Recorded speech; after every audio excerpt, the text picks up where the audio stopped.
안녕하세요. 임동진 목사입니다. 오늘은 창세기를 시작하도록 하겠습니다. 창세기는 크게 두 부분으로 나누어서 생각해 볼 수 있습니다. 첫째는 1장과 11장 부분이고, 두 번째는 12장부터 마지막 50장까지의 부분입니다. 1장과 11장은 세상과 전체 인류를 창조하신 하나님의 창조를 우리가 중점적으로 볼 수가 있습니다. 주된 인물로는 아담과 노아입니다.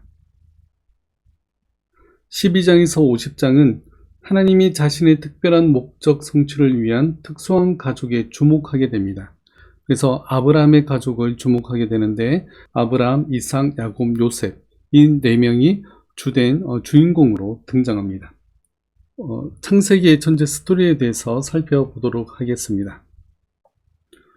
네, 먼저 하나님께서는 세상을 창조하시고 에덴 동산을 만드시고 그곳에 아담과 하와를 두셨습니다. 에덴 동산에는 4개의 강이 흐르는데 히데겔 강과 유브라데 강과 기온과 비송 강이 흐릅니다. 기온과 비송 강은 정확히 어딘지는 모르고 히데겔 강은 바로 지금 이 티그리스 강이 바로 히데겔 강입니다. 그리고 유브라데 강은 바로 이 유프라테스 강입니다. 그래서 에덴 동산은 어떤 사람은 저 위쪽이 있다고 생각하고, 어떤 사람은 유프라테스 강 가까이 있다고 생각하는 사람이 있고, 어떤 사람은 두 강이 합쳐지는 이 부분에 에덴 동산이 있다고 하는데, 지금까지 에덴 동산은 찾지 못했습니다. 왜냐하면 하나님께서 그 위치를 숨기셨기 때문에 지금도 찾지 못하고 있는 것입니다. 그러고 나서 이제 노아의 홍수가 일어납니다. 노아의 홍수가 일어나서 노아의 방주에 탄 노아와 8 식구들만이 살아남게 되죠. 그리고 나서 아라랏산에 머무르게 되는데, 바로 티그리스 강 위쪽에 아라랏산이 있습니다.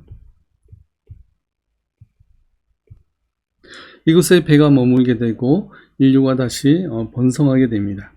그리고 나서 이제 사람들이 바벨탑을 쌓게 되는데, 바벨탑이 바로 티그리스 강과 유프라테스 강 중간 어간에 있습니다.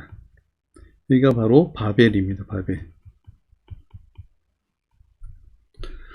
하나님께서는 이 바벨에서 탑을 쌓던 사람들의 언어를 헛트심으로 사람들이 서로 말이 통하지 않음으로 말미암아서 더 이상 바벨탑을 쌓지 못하게 되죠. 그러면서 흩어지게 됩니다.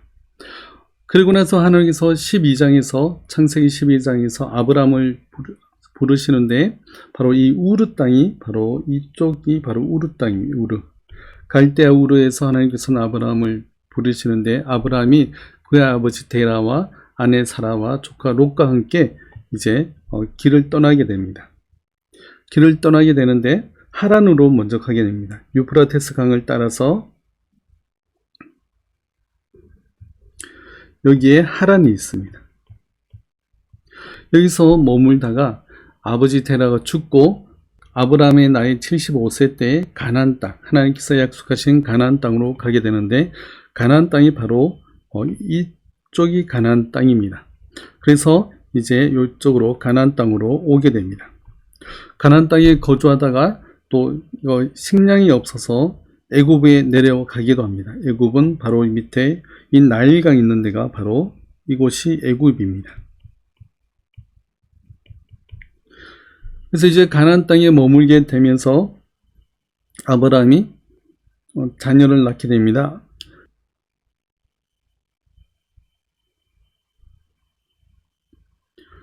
아브라함, 이삭, 야곱, 요셉. 그래서 마지막 요셉은 형들의 미움을 받아서 애굽으로 종으로 팔려가게 됩니다. 그 종이었던 요셉이 이제 애굽의 총리가 되고, 그 형들이 애굽으로 가서 곡식을 사러 가게 되면서 그의 가족을 전부 다 이 애굽 땅 근처로 부르게 됩니다. 바로 여기가 고센 땅이 있는데, 고센 땅에 부르게 되고 고센 땅에서 거하며 살게 됩니다. 그래서 400년 동안 이제 살게 됩니다. 이것이 우선 창세기의 스토리입니다.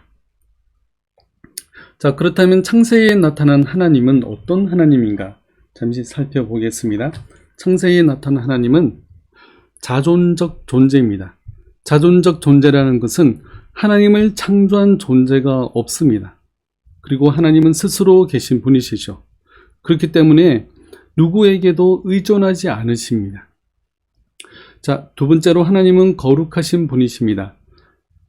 하나님은 죄를 범한 사람들을 심판하시는 그런 분이십니다. 자, 아담과 하와 사건을 우리가 보듯이 동산 중앙에 있는 나무의 실과를 따먹지 말라고 했을 때 아담과 하와가 그 실과를 따먹게 됩니다. 그러자 하나님께서는 에덴 동산에서 이들을 쫓아내시고 또 하나님의 벌을 내리시게 됩니다. 또 우리가 잘 아는 홍수 사건을 우리가 볼 수가 있습니다. 창세기 8장 21절 말씀에 보면 사람의 마음이 계획하는 바가 어려서부터 악함이라. 그러므로 이 온 세상을 물로 심판하시는 하나님의 심판을 볼 수가 있는데 다 하나님은 거룩하신 분이시기 때문에 그렇습니다. 자, 그렇지만 이러한 심판 가운데서도 소망의 빛이 있습니다. 창세기 3장 15절에 보면 원시복음이라는 내용이 있습니다. 여자의 후손은 내 머리를 상하게 할 것이요 라고 말씀하고 있는데 바로 여자의 후손이 바로 메시아 예수 그리스도를 예언합니다. 그리고 내 머리를 상하게 할 것이라는 것은 일단 사탄의 머리를 상하게 할 것이라는 그러한 예언이 바로 창세기 3장 15절에 나와 있습니다. 그리고 노아의 방주 사건을 우리가 볼 수 있습니다. 하나님은 진노 중에서도 자비를 베푸시는 하나님이신데 온 세상을 물로 심판하시지만 그러나 방주를 준비하심으로 말미암아 방주 안에 들어가 말씀에 따라 방주 안에 들어간 사람들은 살게 되는 그러한 모습을 우리가 볼 수 있습니다. 하나님은 진노 중에서도 자비를 베푸시는 하나님이신 것입니다. 바로 이 방주를 우리가 구원의 방주라고 이야기하는데 이 방주가 바로 예수 그리스도를 상징하는 그러한 사건입니다. 자, 그렇다면 창세기에 나타나는 사건들은 우리가 하나님을 어떻게 순종과 믿음으로 반응해야 되는지를 가르쳐 주고 있습니다. 아담은 자신의 길을 선택했습니다. 그렇기 때문에 죄의 길로 나아가게 되었고요. 두 번째 아담, 바로 신약의 예수 그리스도입니다. 하나님의 말씀에 순종하는 그 길을 선택했습니다. 아담은 에덴 동산이고 두 번째 아담이신 예수 그리스도는 겟세마네 동산에서 이 일들을 행하셨습니다. 자, 그렇다면 창세기에서 가장 중대한 사건 중에 하나가 있는데 그것은 바로 세상으로부터 불러내신 특별한 백성을 통해 자신의 성품을 드러내기 원하신다는 사실입니다. 하나님은 거룩하심과 또한 죄에 대해 심판하시는 분이십니다. 하나님이 거룩하시기 때문에 그의 특별한 백성들 역시 거룩해야 됨을 성경에서는 말씀하고 있습니다. 자, 예를 들어서 결혼입니다. 결혼 가운데서도 우리는 거룩함을 나타내야 됩니다. 창세기 2장에 보면 한 남자와 한 여자가 합하여 한 몸을 이루고 한 가정을 이룰 거라는 말씀을 우리가 볼 수 있는데, 자, 여기에서 배우자가 아닌 사람과 동침해서는 안 된다는 사실을 우리가 발견할 수 있습니다. 또 우리가 배우자를 선택할 때 믿지 않는 사람을 배우자로 선택해서는 안 된다는 사실을 또 우리가 창세기를 통해서 볼 수가 있습니다.